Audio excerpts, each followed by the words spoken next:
gourmet chef looking inside you? Well then, give us a call and you could be a guest chef on the show Soup to Nuts. That's right, you could be sharing your gastronomic creations with all of us. So give us a call at 881-1653. Or if that's busy, then give us a call at 881-2189. That's right, you could be a guest chef on Soup to Nuts. Hi, my name is Iarussi and welcome to Soup to Nuts. Tonight we're going to be cooking chicken and bianco, and to get my father back on the show for the last time for the summer, we had to make some arrangements. One of them was we had to have some Italian music, which you'll be hearing during the show a little bit. And right now we're going to get right into it, and he's going to start by talking about how he's going to prepare the chicken, and while he's doing that, I'm going to be cutting up some mushrooms. So here he is. This is another recipe that my mother made way back over half a century ago, 55, 60 years ago. And she called it palo con vino bianco, con patata bianco, con funghi bianco, e con tutte cose bianco, which means nothing more than chicken. Chicken with potatoes and mushroom. The first thing you gotta do is buy some nice chicken breast, which I have here. I'll show you what I do on these. I just cut them down the middle. And I leave a little bit of skin on. On this one, what you have to do for your sake and for the children's sake, there's some little bones here that children might choke on. So you take this part off, which you don't need anyway, and you discard that.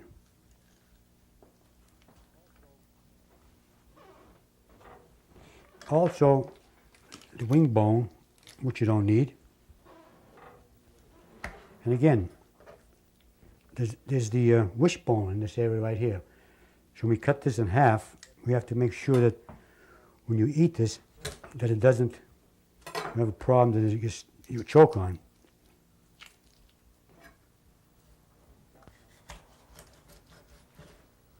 Nice sharp knife. I left a little skin on. Cut in half. This one here in half.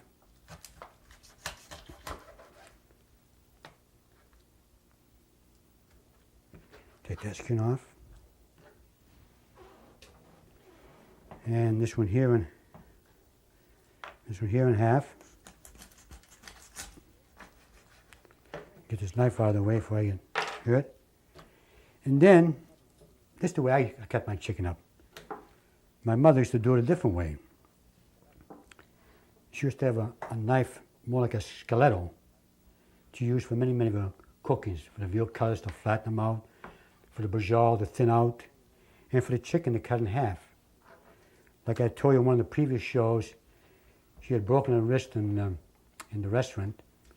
As a result, she lost a lot of the power from the wrist, but she had a lot of power from her arms. So when it came time for her to cut the chicken in half, she couldn't use that because her wrist was not that strong. She would get the stiletto, and I was probably about 7, 8 years old. I'd be watching her, and she'd take the stiletto like this, check it out first to make sure where she's going to hit it, get a checkpoint.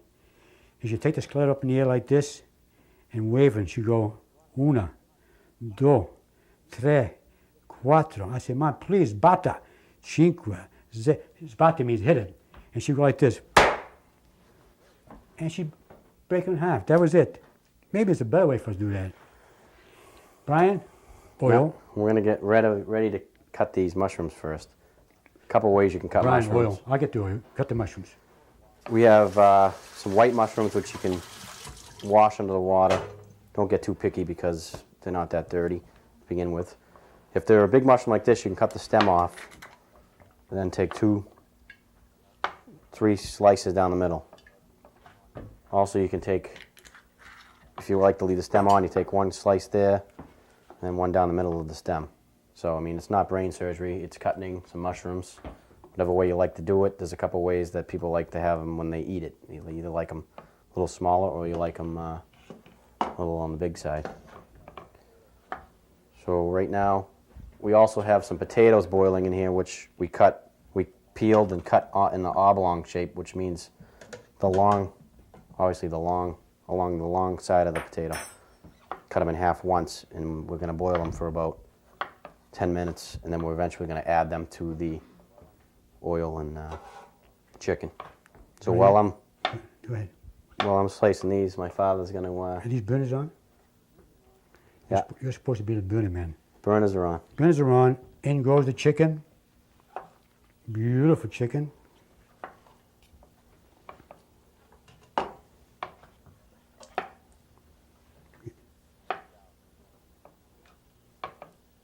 What about the garlic? When's that going? The garlic don't go in brine till we put the wine in. I know you're anxious to put the garlic in. You gotta wait a little bit.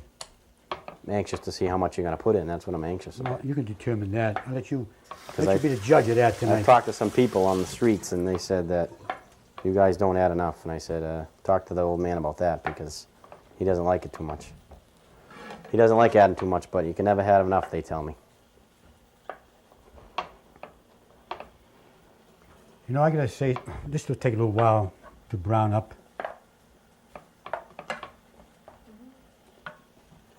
We're gonna add a little butter in there, Brian.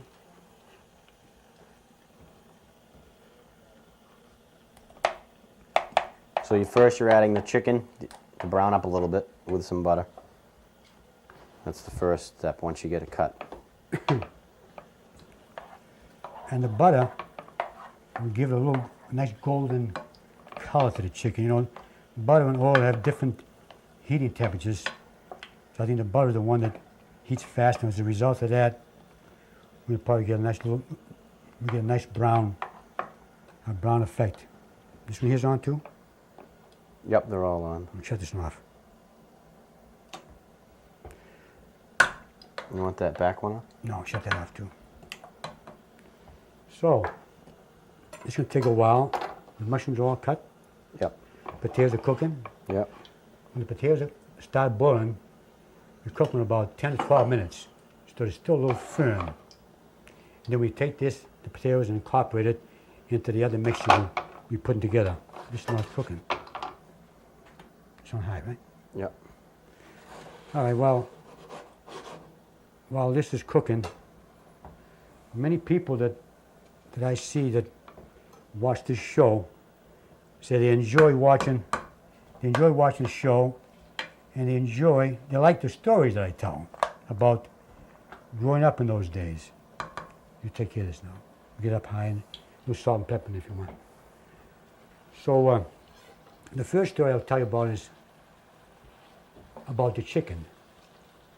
Back 55, 60 years ago, we had our own chicken coop, we had our own gardens, and we were the poorest of the poor because of the so-called depression. So the chicken was always a means of putting a meal together for us. We always had potatoes from our garden or from neighbors' garden that would donate to us. So the story I'm going to tell you about is when I was 13 years old, I went to work for an Italian market, one of the corner markets in Framingham. In those days, we had a chicken coop behind the garage, maybe over 100 chickens out there. And the customers would come in, and I had to go out with them to select their chicken. So being 13 years old, and my boss had shown me one day how to take the neck and just give a little prick on it, and the chicken would be dying.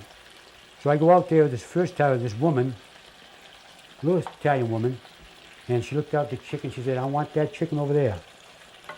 So in those days we had a long stick with a hook on it, like they do in the vaudeville acts when they want to get somebody off stage. You just yank them out of there, right?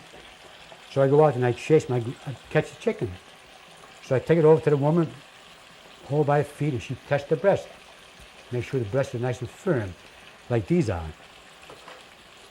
If she didn't like it, she said, "All right, give me that one over there." Anyway, when she finally selected the chicken she wanted, she said to me, "Okay, Ozzie, now," in Italian, "tira, pull the neck." So the boss just showed me, and I tell you the truth, I don't like the idea of doing that to any animal. I just don't like the idea of, I'm not that type of person. when I take a walk, the wife and I, if I see an ant, I'll go around the ant rather than step on it. So I took the chicken and I yanked it and then yanked it and yanked it about 5 minutes, and finally the chicken went limp. She said, "Good boy," she said. So I had to do that to bring it to the store to put it on the scale to weigh it. If they were alive, they'd flying over the place. You couldn't get an accurate reading, a price. So anyway, I got the chicken for her, rang it up, put the rest of the groceries for her, and she was probably around 4'9". Got the basket, put it on her head, with the chicken in the bag, and off she went. So I looked at it. The last thing I saw, she walked up the street to go home, where the chicken made a hole through the bag, must have regained consciousness, because I didn't probably do the job properly. And there's the chicken out there, dangling, looking back and forth, and I could just take it, the woman saying when she got home, "Dad, boy, I got to teach him how to pull that neck." How they coming? Brown. No more brown. We timed this? Yeah. How many minutes? 10 to 12. It's been about 7.5. 7.5. So that clock is now working again. Yeah. Figures Why you did didn't you buy. stop when you come over? You didn't buy new batteries from the last time. We got about 5 minutes by my watch. You got a fork there somewhere to try it out? And then we got about 5 minutes to brown this. Then we add the rest of the ingredients. I told Brian, and I told her the right soft. You say? Not soft, but firm. Oh, firm. It'll be a while yet. And I told Barbara that I wouldn't do any more shows because I felt I wanted to spend more time with my children and on my cottage at the Cape. But I got to tell you, a dear friend of mine just passed away about a week or 2 weeks ago. Arnold Baker. Arnold Baker, before he really got sick, we watched our first show on television, called us on the phone, and I never heard a man laugh and enjoy a program so much as Iggy did. He would call back at the next show and the same thing, he loved it. The third show and so forth. When he got sick, got to the hospital, went to visit him at the hospital, he said to me, he says, "I had you planned as a guest speaker at the videotape of that show at the Democratic town meeting we're going to have." So as a result, we got very sick at the end, and we never really had that show. But I visited him in the hospital and I visited him at home just 2 days before he passed away. And he told me, he said, "The shows are great. I love the stories about way back in those days." I'm sure he's watching somewhere tonight, and I hope he really enjoys it and gets a kick out of it. Okay. Brown? Not yet. Well, we could. Now comes two very important ingredients. Garlic, which I'll let Brian take care, and wine, which I will do. But don't put the garlic in yet, Brian. We gotta put the garlic and the mushrooms first. Mushrooms first? No. The garlic Right now? and mushroom at the same time, because I don't want this to burn. See how quickly Put it in it's cooking? there. Put the garlic in here. No, I'll put it in here. Hmm? You put it in here. I'll put the mushrooms in first. That's browned up pretty good now.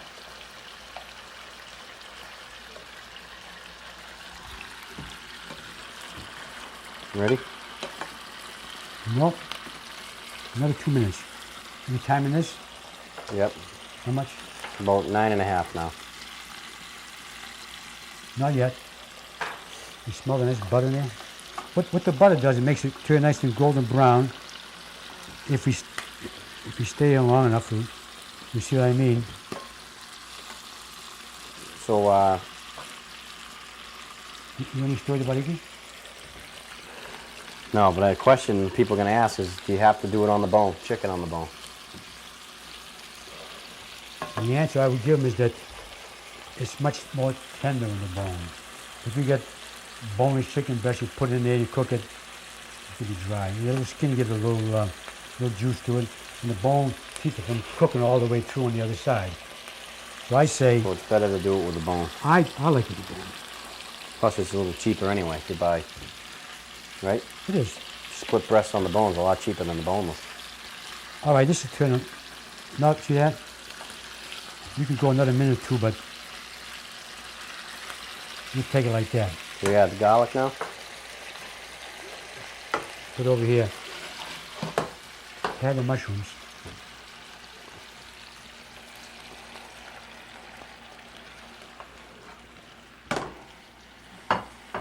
All you want to do is just get the mushrooms stirred around for a few minutes just so you get some of the oil on them.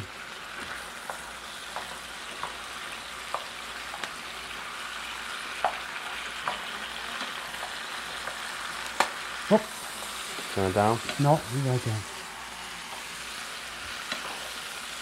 All right, there's your garlic. How much garlic you put in, by the way? Tablespoons, probably A about. little bit more, huh? Tablespoon? Probably what? One clove and 3 cloves. Well, probably 3. 3 cloves? But you can put as much as you want or as little as you want. No. You could also peel some and chop them up and throw some chunks in there also. But we use the crushed. Now comes the part that I like. White wine, a little bit of that. This is a dry wine. And this one is a sweet wine. So combination of the two gives a unique flavor. Cover. All right, get it on high, put the cover on for about a minute or two.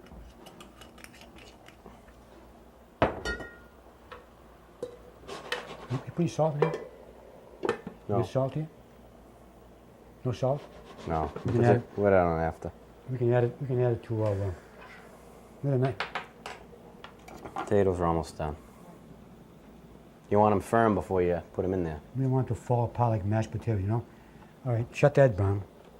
Burner? Which one? Potato? Potatoes. Shut it down. You can take it out, strain it out here.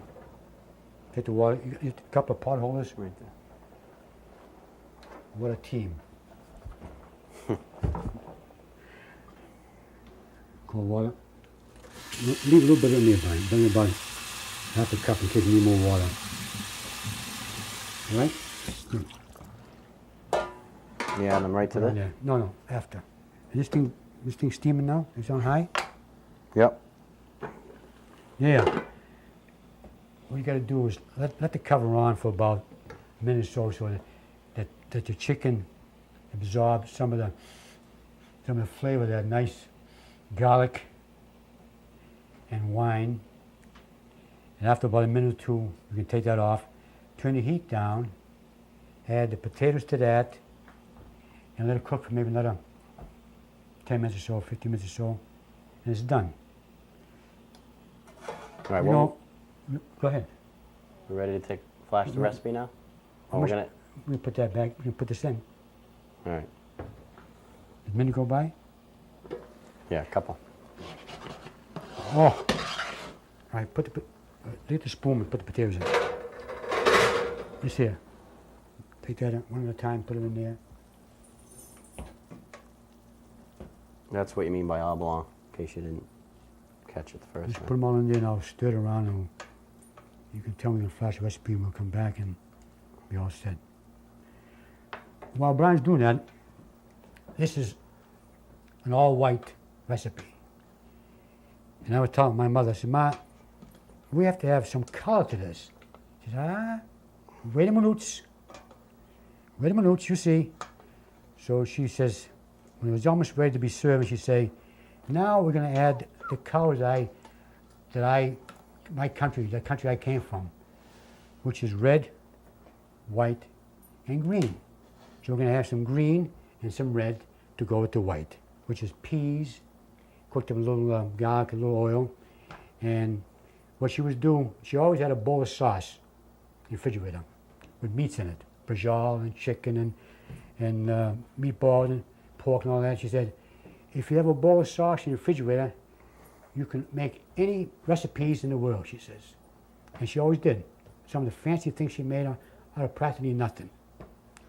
So as she got older, she didn't have that bowl of sauce because she got older, she didn't have the energy to cook all these different things. So what she would do is she would find little tricks to go along. She'd have the peas, no problem. And she would add, instead of going to the sauce, she would add something that we all have in our refrigerator, ketchup. She would call it ketchup. So she put some ketchup in a little water, and there it was. It was made. Let me put this back over here. Break time. So right now we're going to flash the recipe, and when we come back we're going to show you finished product along with a bread which we're going to explain, which we made. We'll explain when we get back and how to make it, and it goes along good with any type of this food. So we'll be right back.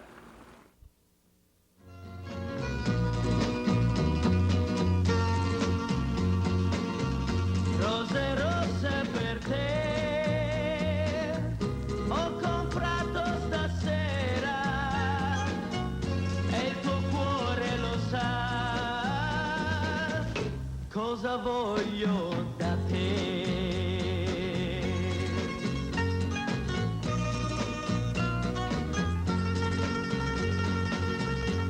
D'amore non si muore e non mi so spiegare perché muoio per te. Da quando ti ho lasciato sarà perché ho sbagliato, ma io vivo di te. Ormai non c'è più strada che non mi porti indietro, amore, sai perché? Nel cuore del mio cuore non ho altro che te. Hi. Welcome back. We're going to show you the other half of the Italian flag. My father's going to tell you why he has that hat on his head. The hat, as I was talking about Iggy Baker, he said, you know, you're number uno. He said, if you want to be a chef, which you want on television, you got to dress the part. I said, what do you mean? You got to get a chef's hat put on. But Iggy put the chef's hat on, he says, and I get a few more chuckles out of you. The other part of the flag is the green and the red, just a little bit of Brian's. Not too much. You want to hide? I don't know how you put the peas in. Just stir it around about a minute or so.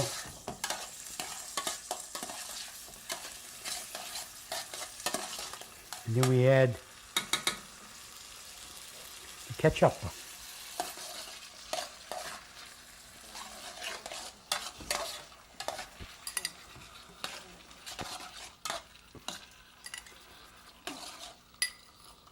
Let that cook.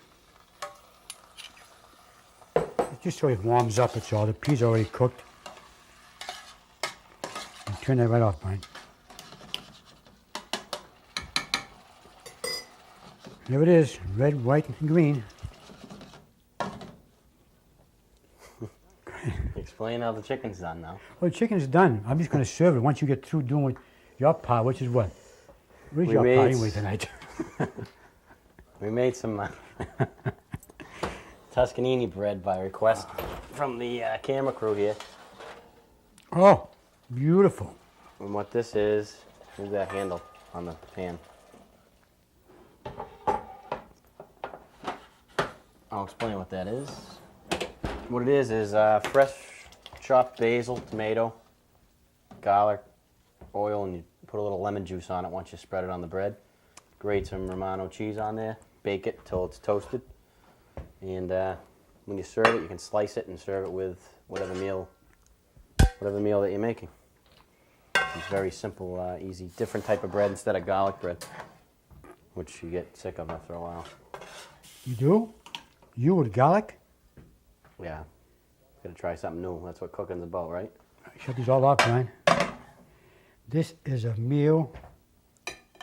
Potatoes are getting a little brown and soft. We'll put a little garnish on there. At home, what I do at home, I get a little grater I have, and I put maybe a little Italian breadcrumb on there, and some nice Italian Romano Pecorino cheese on there if I wanted to. There's so many ways you can do this. I mean, like Brian said in one of the programs, don't be afraid to try something different. And that's what we did tonight. All right, what were you going to say about... Oh. He forgets once in a while now. I He's forget. getting a little I'm older. 70 years old. I mean, I forget. Like I said in one of the programs, sit down with your family or your loved ones, enjoy a nice meal, and you notice that the aging process will stop for the time you're sitting down, an hour and a half or so with your family or loved one. So sit down with your family and talk things over and enjoy a delicious meal, a little glass of wine. Arrivederci. Okay, thank you for joining us again. This, I forgot to mention, would probably be our last show for the summer. My father's going to go down the beach and work on his tan a little, and we'll be back to see you in the fall. We got time for one more story? 2 seconds. Well, I have 7 sons. Number 4 son says to me, Dad, he says, you're very short next to Brian. He's a carpenter. I'll build you a little platform about 6 inches high, so you get a little more height. I said, I don't need that. I said, I am what I am, and that's what it's going to be. Well, if you don't want to do that, at least step on your wallet, he said. Stand on your wallet. I said, what? See you next time. Stand on my wallet? You know what that meant? Rose rosse per te ho comprato stasera e il tuo cuore lo sa cosa voglio da te. It's only a little motor oil. What difference is one drop of paint gonna make? This much fertilizer isn't going to pollute anything. You're looking at a sea of excuses, created drop by people like you and me. Our waters can be saved if each of us does their part. Drop by drop. If we all do a little, we can do a lot. Brought to you by the Natural Resources Defense Council, the EPA, and the Ad Councils of the US and Japan. They've given our generation a label. X. Generation Nothing. They say we have no sense of purpose. They say we have no war to fight and no cause to believe in. Who are they? Join the thousands of us who are making a difference and wear a label that does mean something.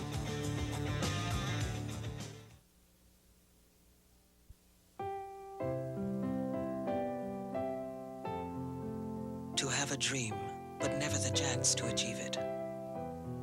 That is perhaps the greatest tragedy in life. The United Negro College Fund exists to bring the dreams of thousands of young people within reach. Hands that yearn to touch lives. We train to heal, to teach, to bless. We encourage souls that hear music to write symphonies and sing anthems. And to those once bound by poverty, we present a wealth of possibilities. When you support the United Negro College Fund, you give more than money. You give dreams that may have died, the power to live. Support the United Negro College Fund. A mind is a terrible thing to waste.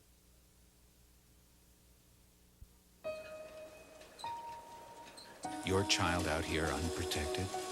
Never. Neither would you forget his baby shots.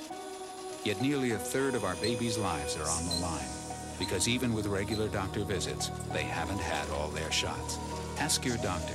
Please don't leave him out there alone. At least 11 shots by 2. How sure are you?